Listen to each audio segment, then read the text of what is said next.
पुण्यातील सर्वात जास्त श्रद्धेचं ठिकाण कोणतं? उत्तर तुमच्या समोर आहे. श्रीमंत दगडूशेठ हलवाई गणपती बाप्पा.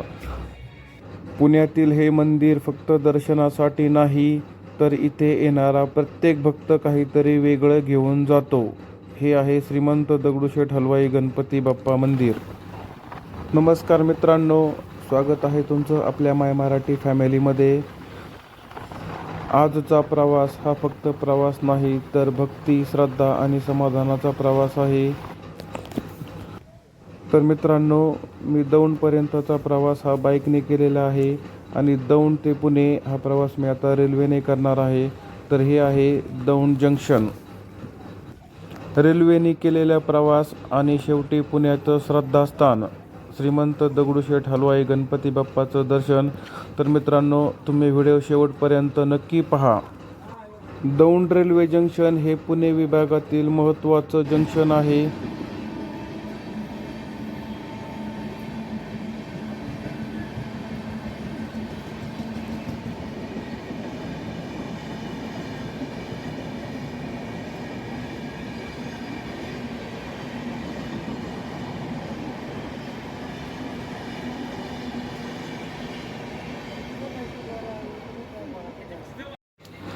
दौंड जंक्शन या ठिकाणावरून पुण्याला जाण्यासाठी लोकल, एक्सप्रेस अशा अनेक ट्रेन उपलब्ध आहेत. तर मी आज रेल्वेने पुण्याला प्रवास करतोय, कारण ट्रेनने प्रवास करणंसुद्धा एक अनुभवायला वेगळीच मज्जा येते. तर तुम्हाला सांगतो मित्रांनो, दौंडवरून पुण्याला जाण्यासाठी साधारण मला 50 रुपये तिकीट लागले आणि मी ते UTS ॲपवरूनच काढलेलं आहे. कॅश काउंटरला जाऊन तिकीट काढण्यापेक्षा मी ऑनलाईन तिकीट काढण्याला जास्त प्राधान्य देतो मित्रांनो. तर रेल्वे प्रवासामध्ये अनेक चेहरे दिसतात. कोणी कामासाठी, कोणी शिक्षणासाठी, तर कोणी माझ्यासारखा भक्त प्रवासासाठी. खिडकीतून दिसणारे गावे, शेती, छोटे स्टेशन हा प्रवास अजून सुंदर करतात मित्रांनो.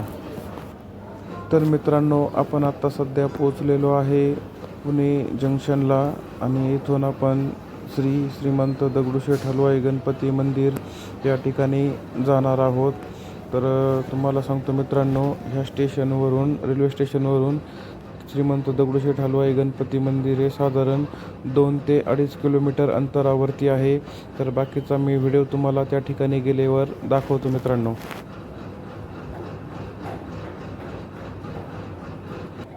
तर आपण फायनल आलेलो आहेत मंदिराच्या जवळ. श्रीमंत दगडूशेठ गणपती बाप्पाच्या दर्शनाचा हा क्षण खूप खास आहे. इथलं भक्तिमय वातावरण अनुभवताना शब्द कमी पडतात.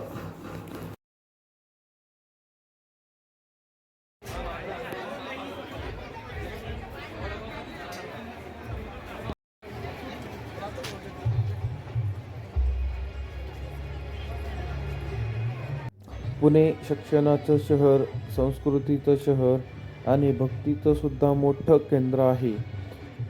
इथे महाराष्ट्रातील नाही, तर संपूर्ण भारतातील सुप्रसिद्ध, सर्वात प्रसिद्ध गणपती मंदिर श्रीमंत दगडूशेठ हलवाई गणपती मंदिर आहे मित्रांनो. हे श्रीमंत दगडूशेठ हलवाई गणपती मंदिर हे 1993 साली स्थापन झाले. लोकमान्य टिळकांनी या गणपती उत्सवाला सार्वजनिक स्वरूप दिले. आज इथे लाखो भक्त दर्शनासाठी येतात. इथे आल्यानंतर वेळ, थकवा, प्रवास सगळं विसरायला होतं. फक्त एक भावना उरते मनामध्ये, बाप्पा आपल्यासोबत आहे, आणि मन शांत होतं आणि पुढे चालण्याची ह्या ठिकाणी खूप मोठी ताकद मिळते. श्रीमंत दगडूशेठ हलवाई गणपती मंदिर हे पुणे शहरातील अत्यंत प्रसिद्ध आणि जागृत गणपती मंदिर आहे. हे मंदिर गणेश उत्सवादरम्यान जगभरातील भक्तांचे आकर्षक केंद्र असते.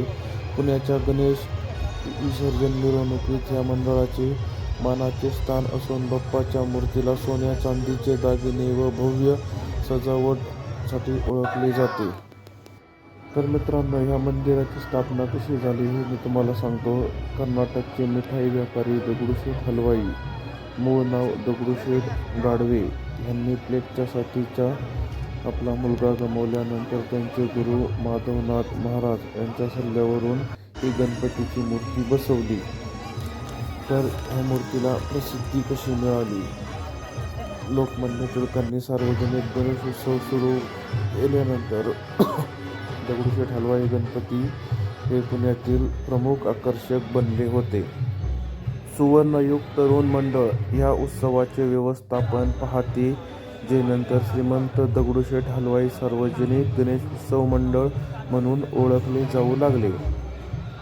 येथे गणेश चतुर्थीपासून अनंत चतुर्थीपर्यंत विविध धार्मिक विधी, वेदपठक आणि आरतीचा सोहळा पार पडतो.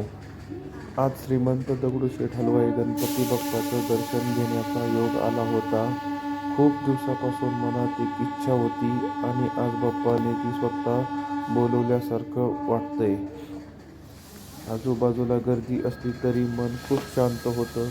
बाप्पाच्या चरणी उभं राहिल्यावर सगळं टेन्शन, चिंता आपोआप दूर होत असते. तर मित्रांनो, फायनली दर्शन घेऊन मी आता चाललेलो आहे दौंड ह्या ठिकाणी. खूप भारी वाटलं मित्रांनो आज पूर्ण दर्शन घेऊन. तर रात्री खूप उशीर झाला मला निघण्यासाठी, कारण लोकल ट्रेन उशिराची भेटली, सगळ्यात लेटवाली. तर मी आता निघालेलो आहे दौंड जंक्शनकडे. बाहेर खूप थंडी सुटलेली आहे आणि स्टेशनवर गर्दी पण खूप कमी आहे सध्या आत्ता. तर मित्रांनो, ज्यावेळेस माझं दर्शन घेतलं त्यावेळेस माझं मन खूप शांत झालं. मनाला एक वेगळीच माझ्या ऊर्जा मिळालेली आहे मित्रांनो. श्रीमंत दगडूशेठ हलवाई गणपती हे फक्त मंदिर नाही, तर लाखो भक्तांच्या श्रद्धेचे स्थान आहे. इथे येणारा प्रत्येक माणूस काहीतरी मागायला नाही, तर मन हलकं करायला येत असतो. मी सुद्धा काही असंच खास मागायला आलेलो नाही, फक्त बाप्पाच्या चरणी डोकं ठेवून मनातली शांतता अनुभवायला आलो आहे. कधी कधी शब्दापेक्षाही ही शांतता जास्त बोलकी वाटते. हा व्हिडिओ पाहणाऱ्या प्रत्येकाच्या आयुष्यात बाप्पा सुख, समाधान आणि आरोग्य देवो. तुमचं कोणतंही काम अडलेलं असेल तर बाप्पावर विश्वास ठेवा, मार्ग नक्की मिळेल काही ना काहीतरी. तर धन्यवाद मित्रांनो. फायनली तुम्हाला हा व्हिडिओ कसा वाटला मला नक्की कमेंटमध्ये सांगा. व्हिडिओला लाईक करा, शेअर करा आणि सबस्क्राईब करा मित्रांनो. आणि आपल्या माय मराठी फॅमिलीमध्ये जॉईन व्हा. असेच नवनवीन व्हिडिओ पाहण्यासाठी आपल्या माय मराठी फॅमिलीमध्ये सहभागी व्हा मित्रांनो. धन्यवाद. पुन्हा भेटूया पुढील नवीन नेक्स्ट व्हिडिओमध्ये.